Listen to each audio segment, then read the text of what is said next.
Hi everyone and welcome to the latest episode of the EFL Magazine podcast. Today's guests are Santiago Ruiz de Velasco, Managing Director of OUP's English Language Teaching Division, and Benjamin Joseph, CEO and co-founder of Learnlight.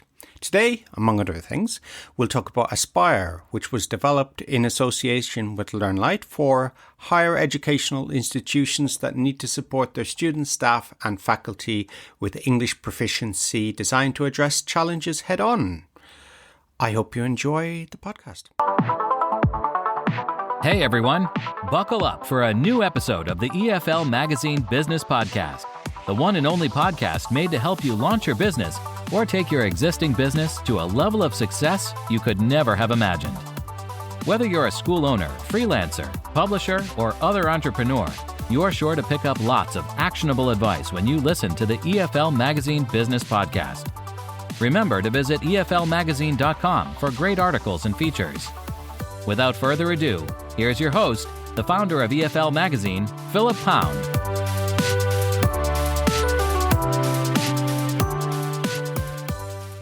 So, hi everyone, welcome to the latest episode of the EFL Magazine podcast. And today's guests are Santiago Ruiz de Velasco, Managing Director of OUP's Oxford University Press's English Language Teaching Division, and Benjamin Joseph, CEO and co-founder of Learnlight. And welcome to you both. I don't know where to start or who I should start with, but to my immediate right here on Zoom is Ben.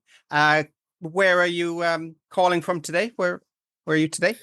Well, Phil, I'm actually in Madrid today, so I'm based in Madrid. Been there for many years, but get around the world a fair bit. But it's great to be joining, and a great pleasure to be able to connect and share a little bit of our news on this podcast.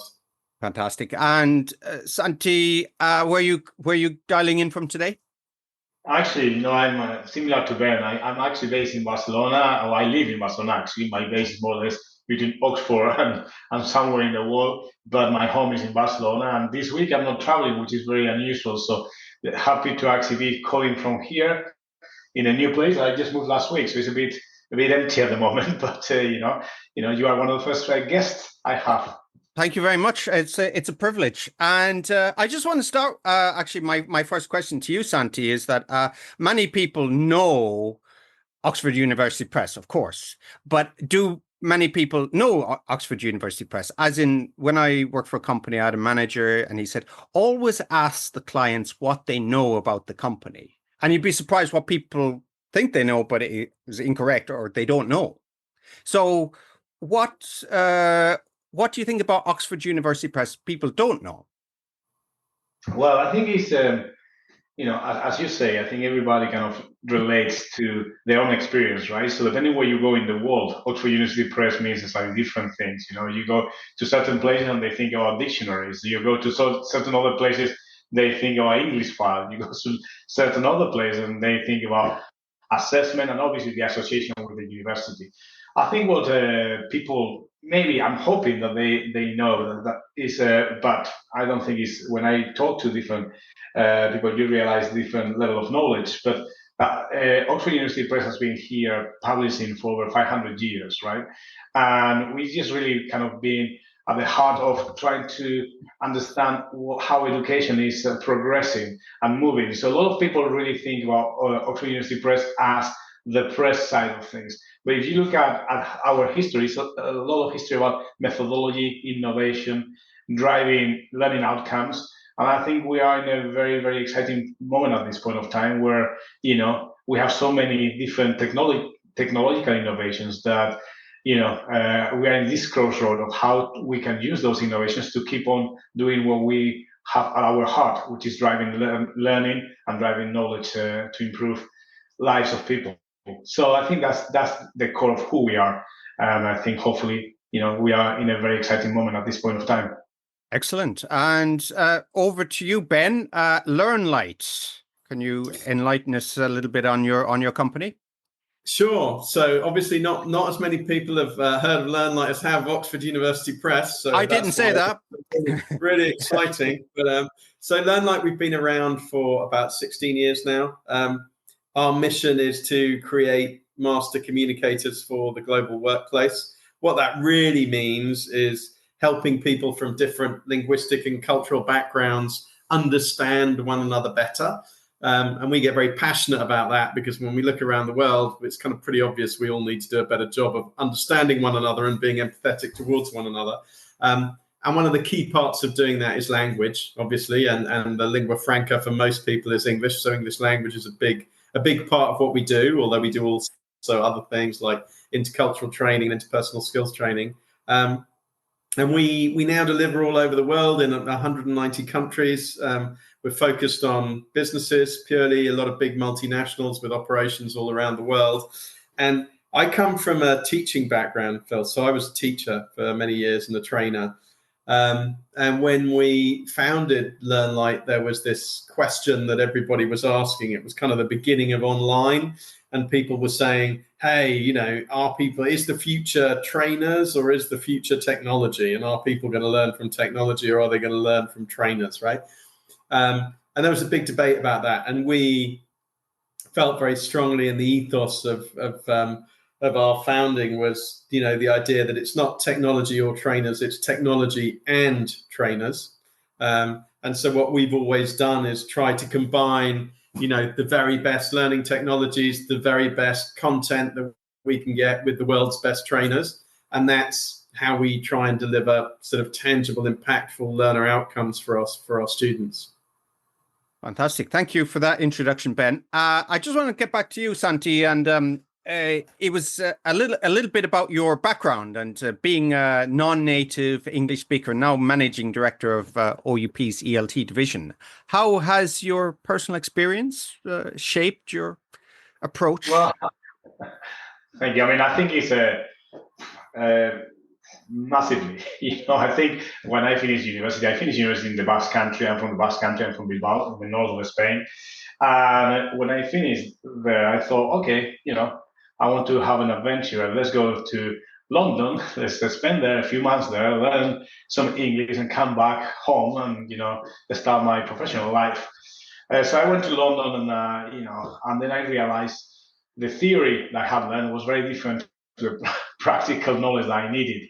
So when people were asking me in the restaurant, when I started for a Coke, I would bring them the Coke. So I couldn't really understand much, and I realized that my communication skills and the application of my English was really poor. So I might know grammatically that when you should use shall instead of will, but to be honest, in a day-to-day basis, that wasn't very useful, and I couldn't even pronounce shall or will particularly well. As you can see today, I'm still struggling sometimes with pronunciation, so imagine how it was when I actually landed in the UK. So my few months journey ended up being over 10 years journey, because when I felt a bit more confident, I started applying for roles. I ended up starting by chance in an educational company, Pearson, which was kind of the beginning. I started as a graduate trainee there, and I spent there 17 years, and I fell in love with education. But so for me, English was, tool that opened doors that have changed my life, both professionally and personally. Friends I have, people I'm able to communicate today that I would have never been able to communicate had I stayed in Spain. Job opportunities, I've been working in Pearson for 17 years. I traveled the world. Then I joined the British Council as leading the English division in the British Council with, again, as Ben will know, with teachers all around the world, and actually getting to understand how different people learn English. And I was there for like 3 years, and then Oxford called on my door, and I joined them about 3 years ago, initially as a managing director for the Spanish business. I think that was the first connection I made with Ben, and then soon after I was actually promoted to the managing director of the whole division. So to be honest, I cannot underplay how important English has been for me, and how useful has been my own experience in terms of understanding the struggles that both the learners face and then obviously the teachers also face, especially when they have a very diverse range of skills, students, and really ways of teaching, how, especially today with so many tools, what do they use? How do they use it? I think that's one of the challenges that we are here to help them with.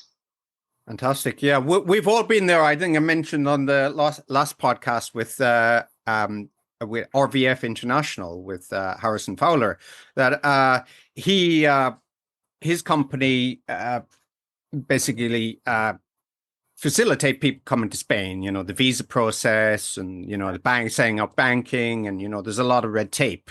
As he said in Spain, you can obviously tell me more, but he said that, a lot of times people had problems. They went into the bank, the Spanish was not so good. And the bank staff were, they were rushed and, stressed. Yeah. And it was a Spanish test in public, wasn't it? So, I mean, we've all been there, haven't we? That embarrassment, isn't it? And shame that, it's not good enough.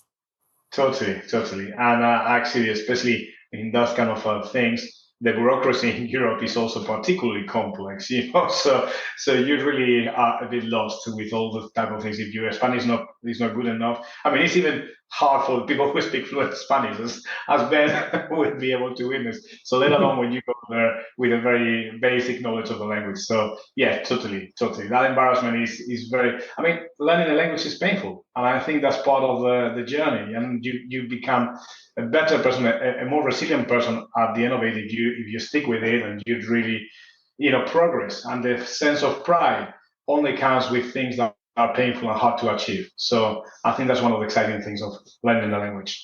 Definitely, yeah. And even your own native language changes, because I was reading something, I don't read so much like stuff on real estate, but I was reading a piece on real estate last night. And this might be a bit embarrassing to admit, but there's a phrase, open concept. Now, I was used to open plan, but now it's called open concept office. And I was like, that's completely new to me. Yeah, I don't know when that came in. Ben or Sandy, can you tell me when you first heard open concept? Or I think I probably heard that about a year ago. But really? Yeah. Language is a constantly evolving thing, isn't it, Phil? And like you learn a language in the environments in which you use that language, right? So now I find, for example, living in Spain, and I've lived here for many years, and I've struggled trying to learn Spanish, and some of those conversations, those situations in the bank trying to get things done, I've lived them live and direct, right? But the truth of the matter is now there are some experiences I've lived in my life in Spanish, having been here for 20 years, where actually my vocabulary to deal with those situations and my knowledge of vocabulary to deal with those situations is actually better in Spanish now than it is in English, because I lived that, like whatever, having all the electricity redone in my house. Well, now I understand all of this terminology about different fuse boards and switches and stuff, which I probably wouldn't be able to do in English, right? Because I haven't gone through the experience. So language is a living thing which evolves and develops now as depending what experiences you live with it. And I think that's one of the beauties and one of the fascinating things about like this lifelong journey of just continuing to learn and learn and learn more, right? That's true. I think, yeah, definitely. Yeah. And with what you were saying about the embarrassment and the struggles, I think there's an unconscious bias where non-natives, where native speakers or people who speak very fluently, they unconsciously have a kind of thought that people who can't speak English very well are in some way less skilled or less intelligent or less capable just because they can't express themselves 100%, which is, of course, completely wrong. Because if they were trying to have that conversation in German or French or Italian or Chinese, they would be completely lost, right? But I just got back from India, which was a fascinating journey. And I was speaking to a lot of clients there, and they've got a huge population, obviously 1.4 billion people, of which about 90% are looking to improve their English. And they were saying to me, look, even among ourselves, there is this unconscious bias that people who don't speak good English or can't express themselves in English as well, are somehow not as intelligent or advanced as capable, which is completely wrong. But that exists even within their own culture, which I thought was quite interesting. So I think that's one of the reasons some people are also quite shy sometimes. If they don't feel like they can express themselves well, they feel they're going to be judged, or they feel they're going to, some people are going to look at them differently because their level of English competency is not as high as they'd like, right? Yeah. We I'm sure the listeners and all of us, we all feel the pain, don't we? The struggles of learning languages. So I wanted to actually get on to you, Ben, about starting your own company. You said that you came from a education background. So what kind of lit the spark there? Where did you see opening in the market? What were people not addressing that you could? Well, I think I go back to what I said about combining trainers and technology, and believing very much that what we wanted to do was find the perfect way to blend those two things. I think I originally founded the company in Spain. There was a huge demand for professionals looking to learn English in Spain, so it was a very right market. My feeling was that there was not a lot of structure and discipline around how impact was being measured and results were being measured and methodology was being deployed. And there was a lot of people just saying, oh, we'll just send trainers out to the company and the trainers can do whatever they want to do. And of course, there were amazing trainers who delivered incredible results, but there were also individuals who perhaps didn't have the pedagogical background or the knowledge to guide their students in the way that was necessary. So we wanted to be able to deliver a coherent level of quality and drive real impact for our learners. And we were very passionate about, hey, how can technology empower trainers and revolutionize the way we're doing things? And it's interesting because that question, which we answered 15 years ago, the answer is technology and trainers, has now reared its head again with AI. And people are now saying, hey, is AI going to replace trainers?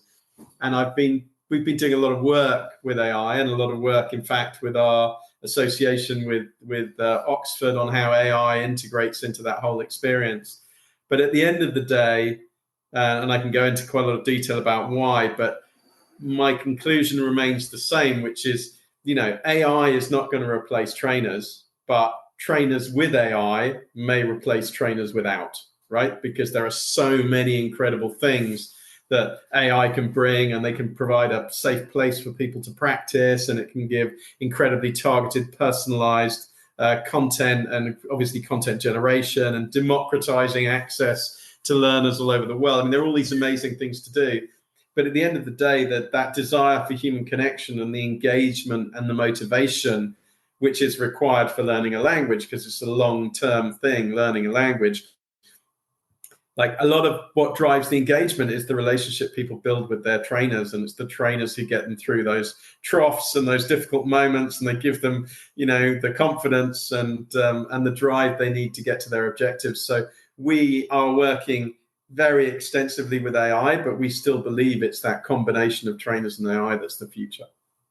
Right. And Santi, I wanted to come back to you because you mentioned joining Oxford University Press in Spain, and now as head of division. And you mentioned your relationship with Ben. How did that come about? How did you first meet, and what sparked the? Well, I think to be honest, curiosity, right? I think curiosity is at the heart of human relationships. I think Ben obviously was setting up. He's well, not setting up because he's been 16 years on it, but really exploring new opportunities to really expand his reach. And I think the company was being extremely successful. And we are always in the lookout for people who we believe are trying to do innovative things in a different, in a adjacent space to the one where we play. So at that point, Ben was in Madrid. The Learnlight, I think, was actually doing really well in the corporate sector. It's a sector that we haven't actually played significantly. We are more on the K-12 and university side of things. In some of the governments, in the corporate sector, we were less present. We thought, okay, let's meet up, and it came of like a casual introduction, and then I think we went for. I remember in Barcelona, in one of the trips, we actually met for the first time face-to-face, which actually Ben was kind enough to invite me that first time. And I think, when you actually have like similar mindsets and similar questions in your mind, and you think like, wow, you're looking at the challenges in a very, very, I would say, constructive way and supplementary way as well. So we say, okay, let's start working together, and actually, let's at least start planning on how we could work together. And we actually put on the table a few different ideas, to be honest. And I think, we have actually started exploring one of them. But I think Ben and me were that type of people. If you give us 5 hours together, we'll come back with 10 different potential ideas. And I think that was kind of the beginning. So I think it was curiosity on both parts. And then to be back to what Ben was saying about trainers, etc., and personal relationships, personal affinity. And I had that conversation. Then I also met subsequently Ben's partner as well, and again, very similar kind of very different people, but very similar kind of curiosity, eagerness, and will to explore, to innovate, to understand, to try things. And I think that was the beginning of what in Casablanca we will define as a beautiful friendship that hopefully is only the beginning. But certainly it was kind of that personal connection, a massive driver of how we started, exploring things together. Hey, I'm saying that maybe Ben has a different view. Yeah, and Ben, from your side, how did you see, working and the potential working with Santi? Well, I think for some time we've worked with a lot of, in the past, with some of the titans of the English language training industry, Pearson and Global English and others. We've done those things, but I had reached a stage in my journey where we were like, okay, we want to build the world's best professional English learning platform and system, and what is needed to do that. And we, when we looked at our technology, we're like, yeah, we're best in class. When we looked at how we manage trainers and our trainer community, we thought, yeah, we're really strong there. But methodology and content has never been our sort of biggest focus. And obviously, you're looking at who is the best in the world, and pretty clear for us that OUP was the greatest choice. But we spoke to a number of different potential people, but not only was OUP our favorite from the outset, but as soon as I met Santi, there was like an instant understanding, and it was like, yeah, these are the people. This is the person I want to work with. We have a similar vision, we have similar energy. We want to get things done, get out there and build something really incredible. And just that enthusiasm and the openness and the willingness to chat. And so really it was, after our first meal together, we were pretty sure that it was going to be a winner. So that was fantastic. And for us, it was not only that, but even, I'd done some limited work with OUP Spain in previous years. We'd always got on. I knew other people in the business, but it was our number one choice in terms of, okay, if we want to build the best thing in the best product for professional English language learning in the world, who do we want to do that with? And for me, it was very, very clearly Oxford University Press, the dream partner. So that was fantastic. Well, you've teed it up nicely for me, Ben, because I now want to mention the actual product itself, Aspire. So, Santi, if you'd like to introduce it to me, and maybe I'll get Ben to maybe say something additional, or Ben, do feel free to chime in if you need to say something, or okay. or from your side. Santi, yeah, if you'd like to go ahead and tell me a little bit about Aspire. I think, as we were discussing. So, what is the fruit of that relationship? The first fruit of that relationship was actually the creation of Aspire. Aspire is a little bit, to be honest, is exactly what Ben has been describing. How we actually can put the best in class technology platform with the best content and actually the methodology. And actually, the interesting thing on the methodology is that we are obviously known for the rigor, the methodology. 500 years in the industry, really have a very, very rigorous approach, and I think we take a lot of pride on trying to make things really as good as we possibly can from the methodological side, and take our time to actually do that. Actually, Ben and the team have built a very effective methodology themselves on how to be effective in teaching with those, with cutting edge technology. So actually, the methodology is a joint effort, bringing things together on the strength that both of us have to actually hopefully get something that is even better. It's actually taking that approach from what the OUP have been working for years on with the innovation of the methodology that has been tested and been very successful from the Learnlight side. So I think we brought the content, and Learnlight brought the technology. We brought joint knowledge of methodology to bring a product that is really aimed to get people to open opportunities, especially when Ben was saying at the very beginning, people helping people in mastery of practical English. So when we look at Aspire, what we're trying to achieve is getting people to really master the English language in a way that can open opportunities, job opportunities, they can open, study opportunities for adult people who really want to actually go into, from the higher education side of things, for instance, doing research, doing kind of work at the higher education institutions. When you want to move to the workplace, when you want to journey and travel around the world, that gives the companies and the people who are actually working with you the confidence that your mastery of the language is good enough for you to actually execute your task in a very, very effective way.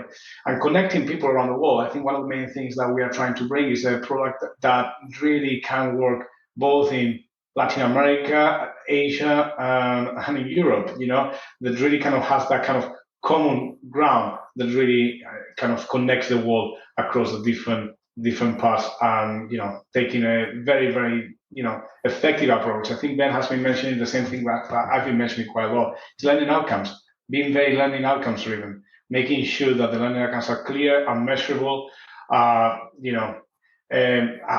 be looked at by any company. Actually can look at the effectiveness and the rigor that we have to make sure that the students that take Aspire really are at the level that we expect them to be.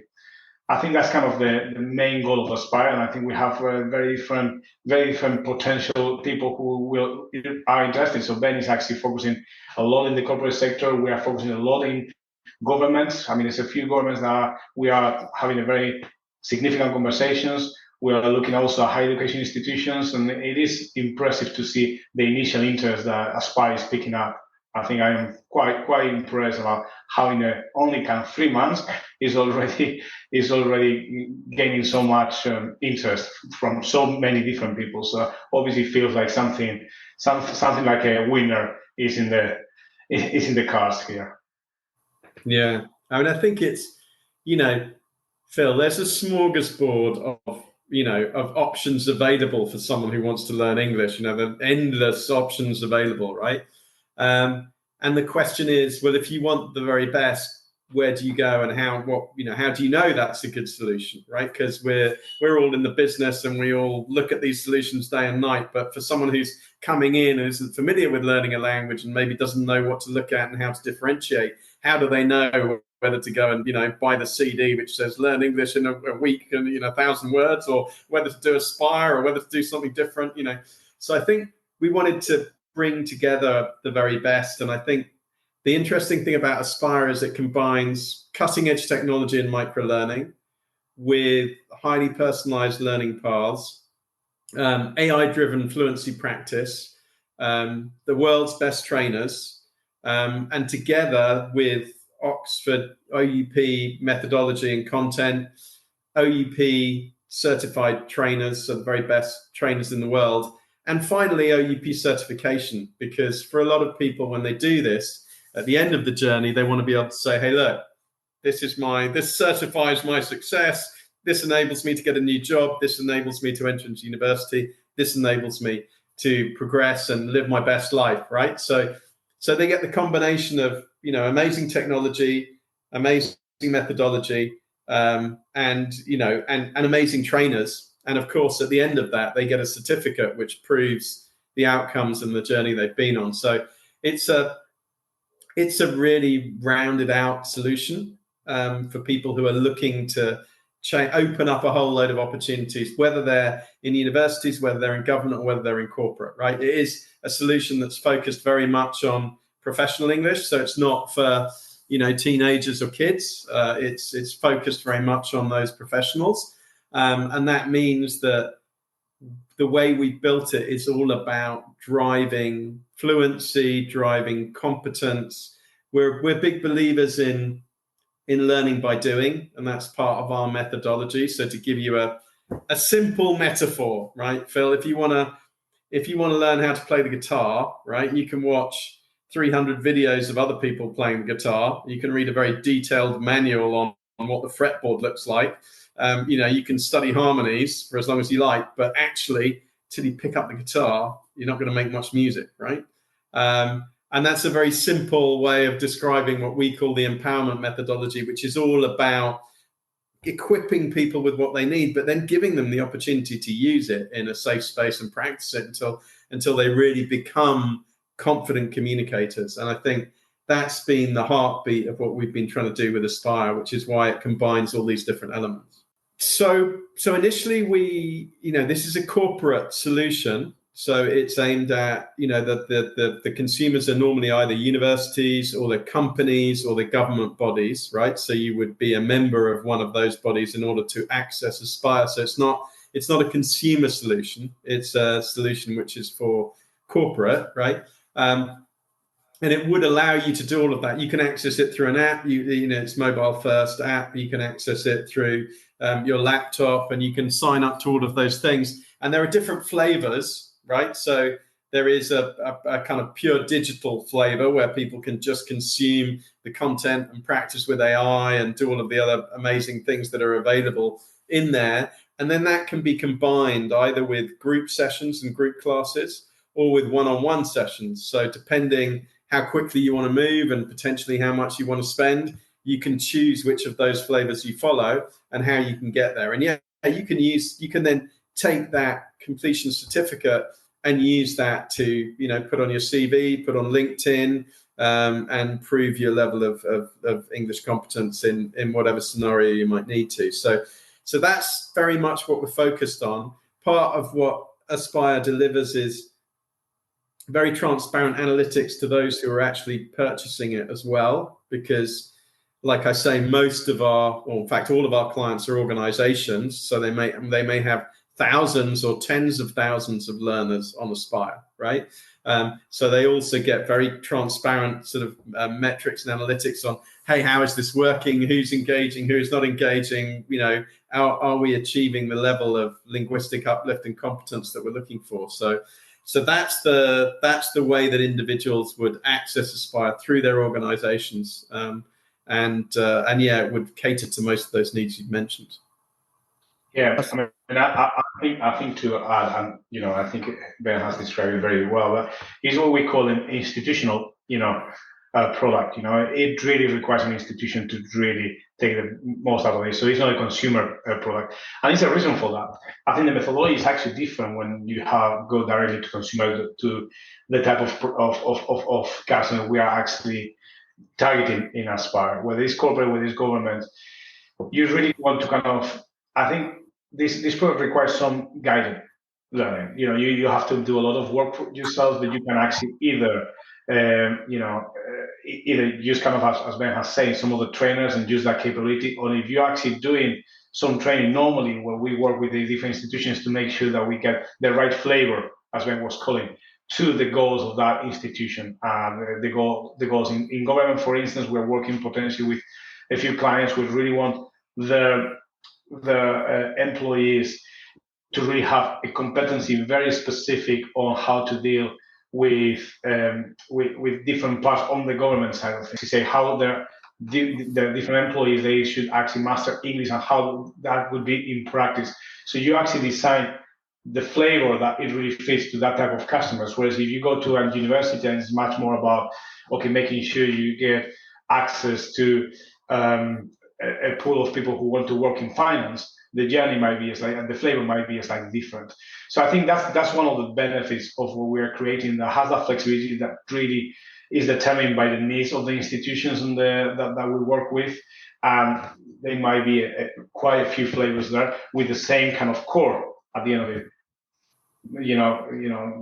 Really rigorous methodology, very clear learning outcomes, and a very good diagnosis, so the customer can actually really evaluate whether the outcomes that we had agreed, they are being met or not. Yeah, I think, Santi, you really hit the nail on the head there. I mean, I think one thing I'd say Aspire is it's not really for the casual language learner. This is for the serious language learners who are looking to, reach a level of English which allows them to open doors professionally, educationally. Like, that's what it's about. It's not for someone who's wants to order a cup of coffee and ask for a double room with a bathroom, and that's not what it's for. This is for people who really need to reach a level of competence which opens up multiple new pathways in their lives, right? So it's for the dedicated, serious learner, and that's the way it's been built. So hopefully that gives you a bit of an answer, Phil. So can you tell me any good success stories so far? So, Phil, I think we launched in September, and for those of you who are familiar with learning a language, you're going to know it takes more than a month to get a success story when you're trying to reach a level of professional competence. I think the success stories that we have are stories of how well this has been received in the market and how much enthusiasm we've seen from clients and how warmly they've embraced, let's say, a really safe bet in terms of how they can improve the competence of the people in their organizations. So, like I say, we launched in September and we're already talking to multiple governments and universities who have a lot of interest in this. Some of the biggest companies in the world who you would be very familiar with are actively, looking to move forward and implement this. So, for confidentiality, I'm not going to be name dropping, but I'm happy to say that, there are a lot of some of the biggest household names in the world are now looking to deploy this. Some of the biggest universities in the world and lots of governments. So I think the success story is just the level of interest that we've seen, and those who've begun to engage have been super thrilled. And initially, those first steps are going super well. But like I say, I don't want to talk about a success story until people have been with us for at least 12 months, and we've been able to demonstrate tangible impact. And as this has just kicked off, we're still at the beginning of the journey. Okay. I think I'm going to be, sharing a story that I think I'm willing to kind of, share, because I think it's quite funny. But I think beyond that story that I'll mention in a second, I'm surprised about how many government wanted to engage with us. And I think it's not like we just kind of conversations, like very kind of big picture conversations on different kind of government bodies, especially Latin America. I mentioned Brazil before, but it's quite a few other countries which I think they're having a different kind of requirements. I think success story with Ben, you cannot really say. One thing is getting the product adopted, right? And I think that's not easy, but you can actually, when you have something so different as Aspire, I'm really confident that we'll be able to see quite a few moves in the next few months, especially looking at how it's been received and how much interest we are seeing. But I think success story really is back to what we were saying at the beginning, really when we started getting results. I think the learning outcomes will be able to give us kind of those success stories, because this product is really designed to really improve learning outcomes for a very specific task. As we were saying before, the serious learner who really wants to progress their English mastery, for specific purposes. But I think the story I thought I would share with you, because I thought it was kind of interesting, is obviously we have been working on that with Learnlight, and a lot of people at OUP have been actually adding their knowledge and expertise, and then presenting that internally. Okay, this is what the product is going to do, X, Y, and Z, and to our internal colleagues also in HR and different. So based on the feedback and the requirement from our own employees, we're going to use Aspire for the non-native speakers in OUP, because they feel that the product is so good that they really want to actually say, why aren't we using it in-house for the people who really need it to improve their English as a serious learner. So, exactly the profile that Ben was actually referring to. We are going to go ahead and actually implement Aspire as our preferred method of learning for those of us who really want to improve their English in the next few months. So I think that was a kind of an internal story that I can share without any fear of breaching any confidentiality. Great story, Santi. I love it's really good when people consume their own products. That shows proper faith in the quality of what's being delivered, right? Indeed.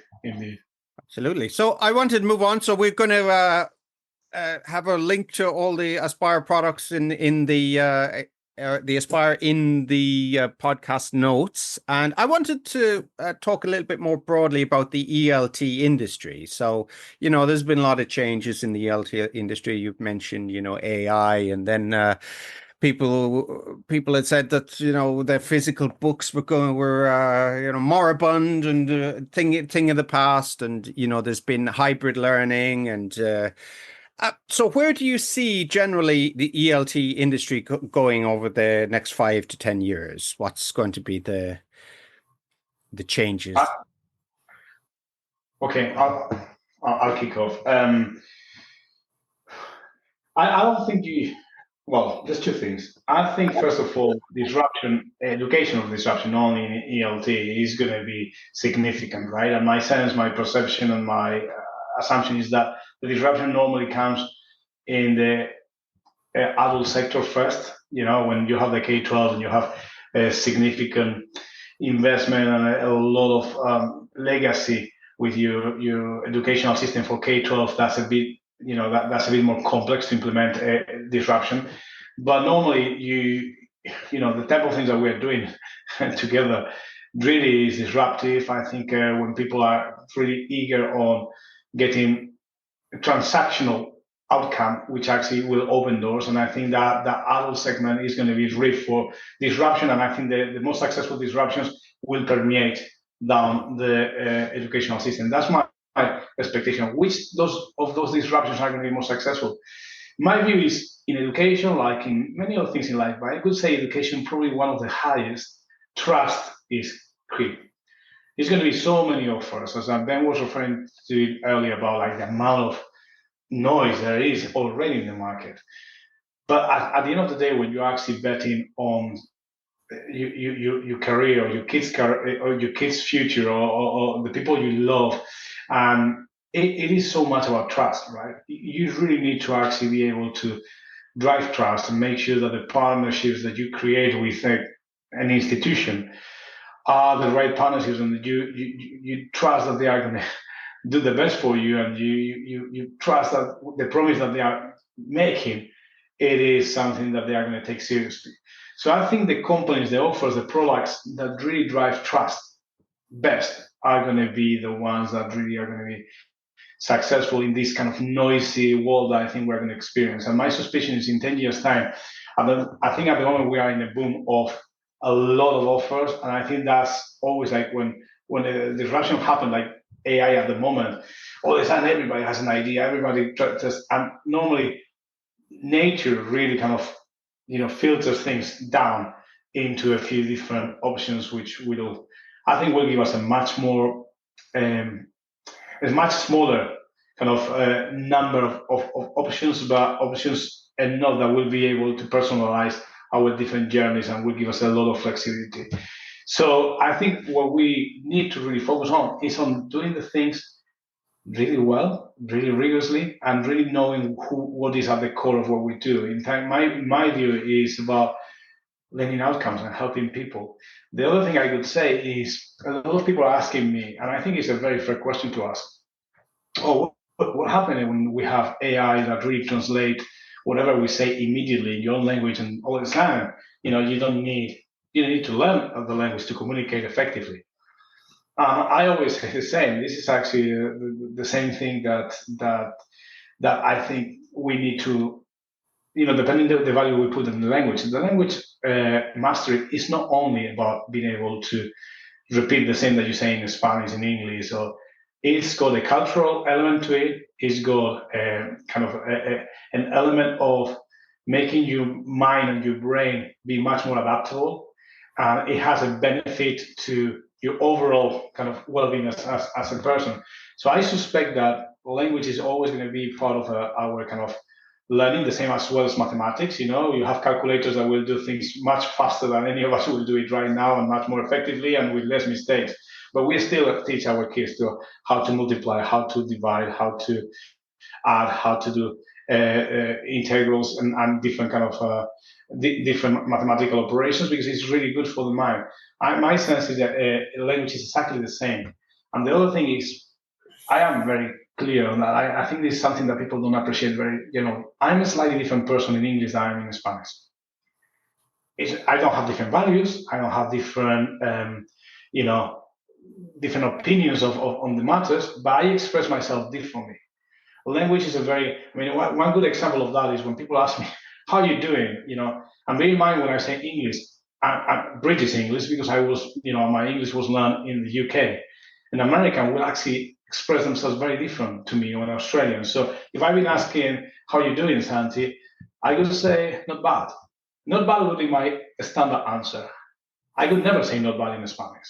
I could express myself differently. Not bad is this kind of cautiousness of the English, like, don't say I'm too good. I mean, the American probably would be on the great side, I'm great, etc. I think in England. So I'm just start looking at that. I start kind of listening to Blackadder or these kind of comedy things, and this is cultural things that the language really kind of helps you nuance a lot of the things, express yourself in a different way. That sometimes when people say, how would you say that in Spanish? I can't do a literal translation. And some of the things back to back, I express myself better in English than I do in Spanish because I'm not sure how would I actually get those nuances in Spanish. So I think language is a much more broader and much more interesting topic than what people a purely ability to say exactly the same thing in one language and the other. So that's why I think the people who really drive effective language learning, companies that drive trust and that really kind of focus on the learner and the skills, I think they will be successful wherever innovation happens. And I think in the next 10 years, we'll see quite a lot of innovations, quite a lot of models. And hopefully at the end of it, it will be a few models that really drive a much more effective learning.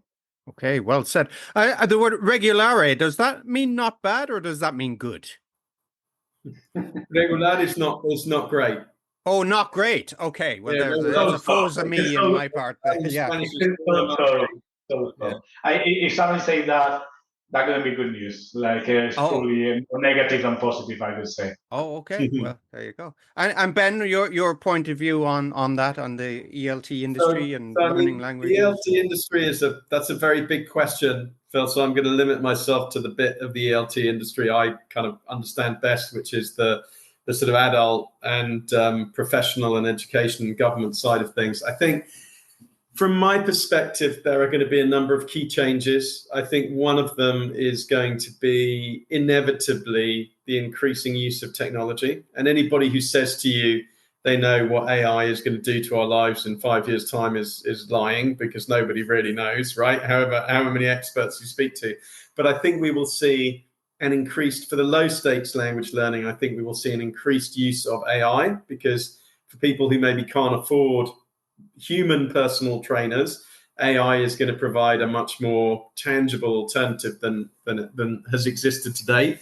And I think we'll see that expand. I think we'll see the hyper-personalization of learning, again, through AI, where learning can become incredibly personalized, and all of that can be done through artificial intelligence. I think we will see a consolidation of the market, because technology will become an increasing differentiator. And there are less companies or entities out there that can build amazing tech. So inevitably that will lead to a consolidation over time. I think we will see human training and interaction remaining a premium. As Santi said, it's a lot more than words, a language. It's any language is built on decades, or well, I should say centuries of culture, right? And so I think there's going to be a sort of shift where people are understanding the cultural importance of being able to learn a language. And I think that human element will remain something premium that people really value. I think there's this misunderstanding where people think that just because something is possible, people will do it. So I'll give you an example. It's possible for me to super get in shape without going to the gym. I could get up in the morning and do 100 press-ups and only eat fruit, and then, hang a bar off my kitchen wall and do some pull-ups as well. But the truth of the matter is, just because it's possible, it doesn't mean I'll do it. I'll do it if there's a social element. So I meet my friend in the gym and we do that together, or we go running together. That drives me and motivates me. So just because something is possible does not mean it will be done. And the human connection is what drives and motivates people. And I think that will remain. And when you look at a lot of the big success stories in technology now stepping out of language learning, whether that's Instagram or Facebook or LinkedIn or Airbnb or, the irony is that what people actually want to do is connect with another human being. At the end of all of the tech is another human being. And I think we're going to continue to see that in ELT, that at the end of the day, you're driving human connection and people are going to continue to value that. So I think we'll see an expansion of technological solutions in the low stakes language training. I think that's going to democratize people reaching, let's say, a mid-intermediate level of English. I can see that now when I speak to leaders in countries like India and China who have billions of people, right, who don't have vast resources at their disposal. They're all on mobiles, right? So the knowledge is going to go, it's all going to be going app first, mobile first, AI based. But once they move up to a slightly higher level of competency and they're looking to progress, then that's still going to have the human element, and we're going to see that hyper personalization and consolidation of people who are able to supply that. So a few predictions for you. Okay, VR as well may also step in a little bit more over time, I think. VR seems so old now, doesn't it? It seems so 90s, 80s. It's yeah. It does, but I'm seeing a lot of people experiment with it. I'm actually not that convinced that VR has a massive impact pedagogically on language learning. I mean, is there a big difference if you're watching yourself in a bank than if you're talking to someone as if you were in a bank? But there's a lot of investigation going into that, and we always need to ask ourselves, like, I can think about how we learn and our generation learns and how perhaps my kid learns, but I now need to be thinking about, well, people who are 11, 12, 13 today, how are they going to be learning in 5 years? How are they going to be consuming? How do their habits differ from ours? And that will influence the future of ELT, right? Absolutely. And I think that what is interesting there is how fast things change, really. And I'm not talking about the digital penetration, etc., which I think, it does, and generative AI, etc. But you can see, so you could see a lot of schools very recently adopting a lot of tablet digital content in the classroom, etc., and doing that at a scale and investing a lot of money on that. A couple of years afterwards, the investigation got like, how much time our kids are spending with the screens? Is that healthy? How much you go to a 16-year-old, you go to a high school and you see all kids outside checking the mobile and not socializing with each other? Is that a good thing for a social kind of culture and kind of bringing relationships? And what is the impact that has in kind of depression, etc.? So a lot of I think one thing is back to what Ben said, I thought it was very interesting. What is possible? I think what is possible in the next 10 years is going to be absolutely, we cannot get our head around the possibilities that technology is going to open for us. I think also what is healthy and what is right. I think the innovation is happening at such a high pace that we're struggling to understand what the impact is. And I suspect that over the next few years, there's going to be a lot of impact studies about that. And that not only what is possible, but also how healthy certain things that we implement are, and what is the impact for stuff like mental health, like social connectivity, the kind of social interactions, communication skills, etc. It is a field that it really needs to overlay the technological capabilities that we've got, and I think that's still to be explored. And I think it is very difficult to anticipate, but my suspicion is that's going to be a significant emphasis as well, trying to move what is possible with what is healthier, and trying to find a good balance in those two vectors.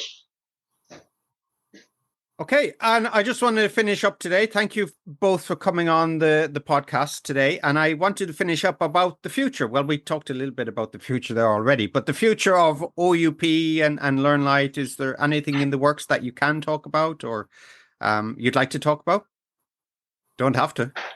Well, like I say, I think there's we see a really interesting opportunity. We are working a lot of things to do technologically that I think will be infused in the product moving forward. So we've just recently launched a a really interesting, let's say, version of an AI tutor, which is groundbreaking. And when you see it, it's almost a little bit spooky, how good it is, some of these things that we're seeing. And we're continuing to build that in. We're continuing to bring in all of that sort of incredible content and methodology from Oxford and fuse that. I think moving forward, what we're going to probably see is like us rolling out perhaps, more specific learning paths that are based on engineering, finance, marketing, all those kind of things. So there's always the opportunity to continue enriching the experience and personalizing it further. And as we get more experience with some of these newer sectors for us, which might be things like universities or government bodies, like the more we can personalize and adapt that, I think we'll see multiple flavors and experiences coming through, and us continuing to develop and promote that is what we envision for the future. Yeah, and I think when you launch something as we, something that we intend to be disruptive and different, I think the main goal for us at the moment is really learn from that experience and really improve that and really go deep. I think sometimes going deep and do things with substance is trickier but more rewarding than actually trying to open many things. And I think that a lot of the things that we learn from this experience will certainly help us to see what other areas we want to actually explore together.